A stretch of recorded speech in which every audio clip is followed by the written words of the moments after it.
Hola a todos, ¿cómo están? Espero que estén muy bien. En este video vamos a estar hablando de uno de los textos de la unidad 4, que es la revisión bibliográfica y el balance del estado de la cuestión.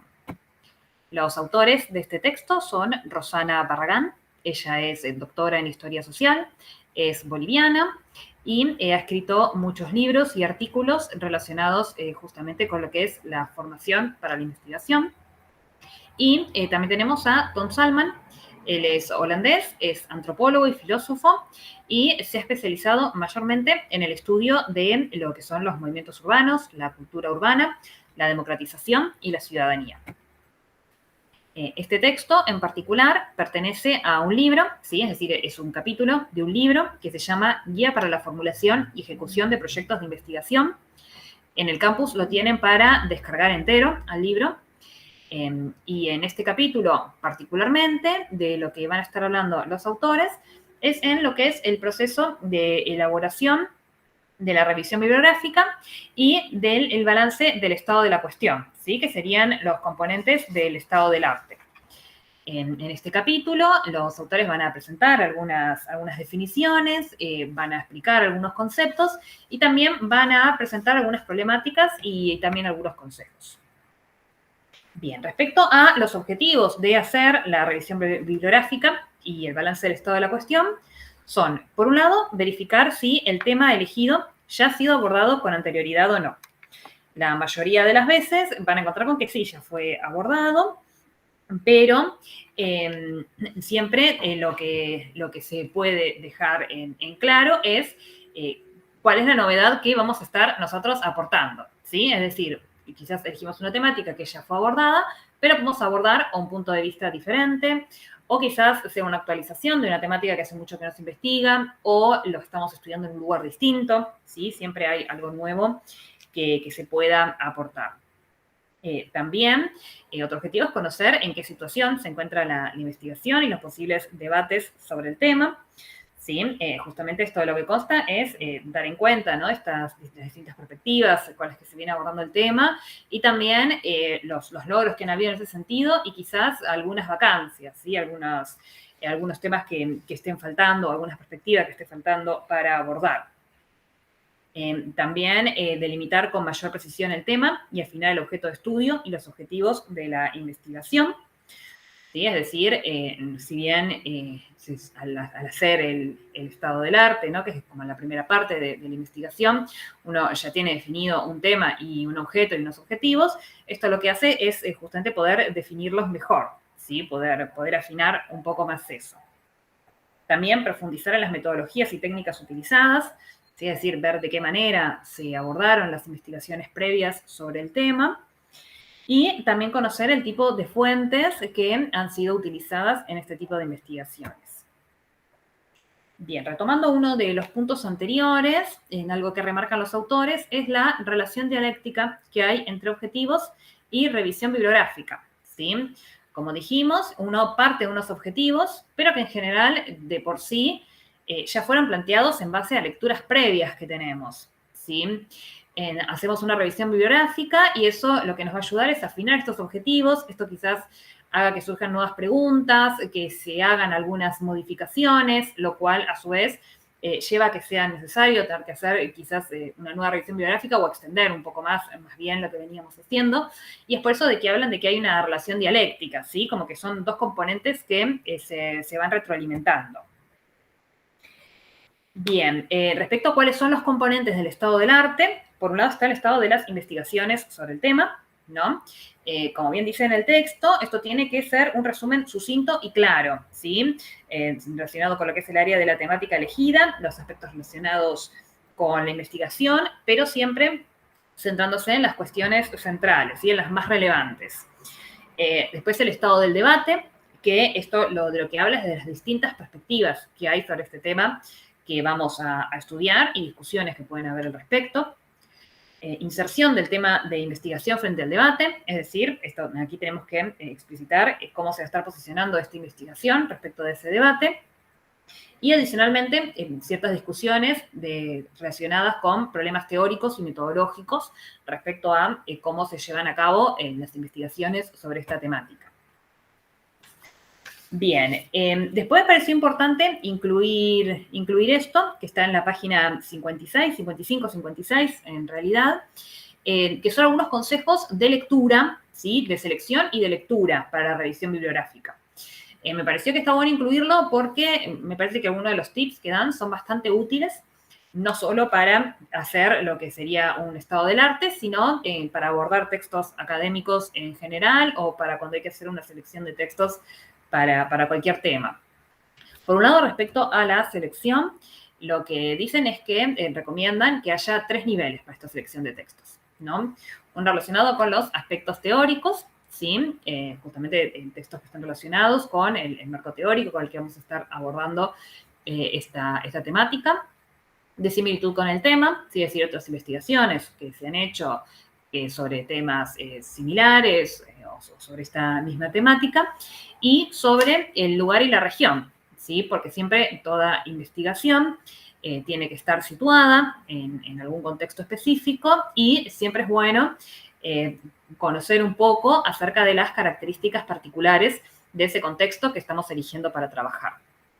También recomiendan buscar enfoques diversos, ¿sí? No quedarse con solo una perspectiva sobre este tema, sino justamente poder contrastar distintos puntos de vista para ver luego cuál elegiremos, en cuál nos posicionaremos o qué podemos rescatar de cada uno. Respecto a lo que es la lectura de los textos en sí, una vez que ya están seleccionados, lo que recomiendan es focalizar en las ideas centrales, ¿sí? Es decir, muchas veces en los textos, por más que sean académicos, quizás tienen una especie de relato acerca de cómo se fue llegando a cierta cuestión, y quizás lo principal no es quedarse tanto con el relato, sino con o los procedimientos, en el caso de quizás estar viendo algo sobre una investigación, sobre los conceptos, las definiciones, las conclusiones, ¿no? Como tratar de quedarse con las cuestiones principales de las que trata este texto. También analizar la estructura del texto, ¿sí? Ver qué tipo de texto es, cómo está organizado. Esto también nos puede dar información. Después también proponen asumir como una posición más bien productiva, por decirlo de alguna manera, en el sentido de que quizás uno cuando va leyendo va comprendiendo, va sistematizando en cierto modo la información, pero ellos lo que recomiendan es hacer un resumen, una síntesis acerca de la posición de los autores, como para poder justamente tener una forma de sistematizar quizás más organizada, más clara y para poder ir ya volcando la producción que vamos realizando.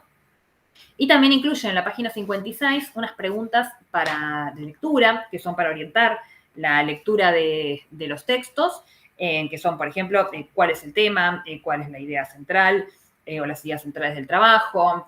No las voy a leer todo ahora porque no sé si tiene mucho sentido, pero ahí está la página para que puedan ir, puedan verlas y ver cuáles por ahí también les puede ayudar a ustedes a la hora de leer un texto.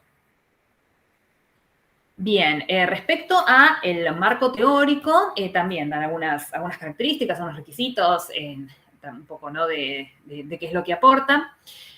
Lo que dicen en primer lugar es que no es meramente una muestra de erudición, ¿sí? Con esto a lo que van es que el marco teórico tiene que ser también algo conciso, puntual, ¿sí? Es decir, no es que hay que dar cuenta de todo lo que hemos leído o todo lo que sabemos sobre un tema, sino apuntar a las cuestiones relevantes, ¿sí?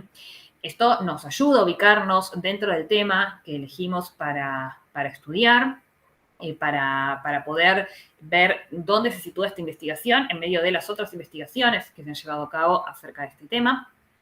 Ayuda a cuidar la coherencia, ¿sí? Porque justamente el marco teórico, como su nombre indica, es lo que marca la investigación.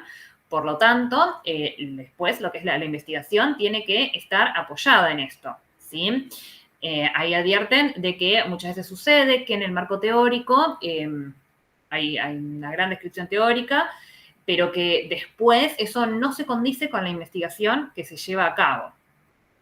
También nos sirve para poder definir qué es lo que vamos a aportar, ¿sí? Como dijimos antes, por más que no sea un tema nuevo, siempre se puede aportar una nueva mirada, una nueva perspectiva, o si vamos a estar discutiendo quizás con algo ya planteado. Eso siempre hay que explicitarlo. Respecto a la revisión bibliográfica, también, ¿no?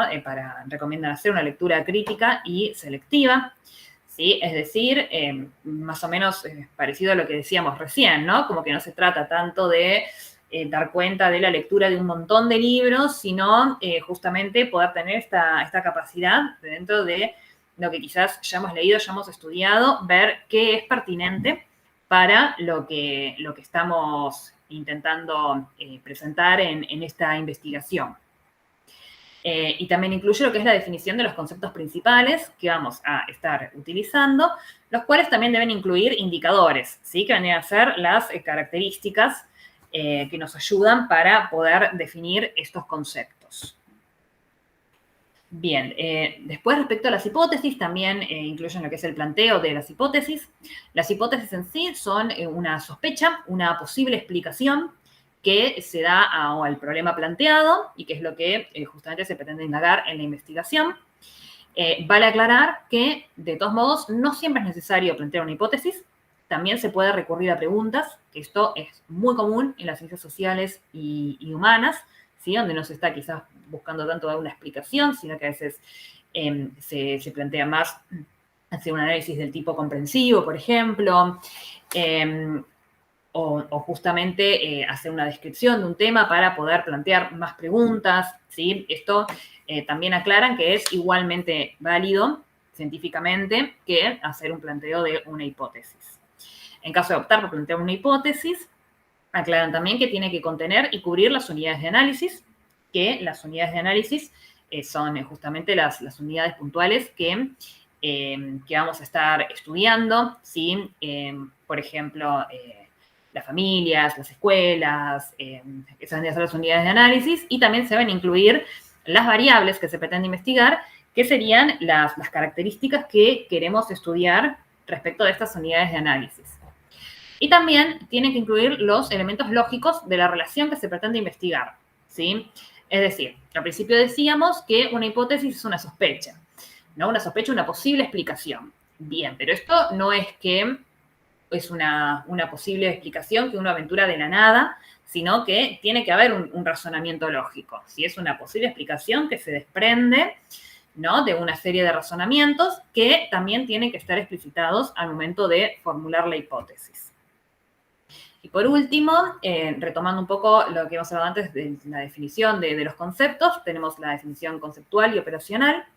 La definición conceptual es la que justamente ha quedado una definición, la que explica, por decirlo de alguna manera, qué es ese concepto, mientras que la definición operacional refiere al conjunto de procedimientos, de operaciones que vamos a estar realizando para poder medir las variables, ¿sí?, las características que definen a este concepto.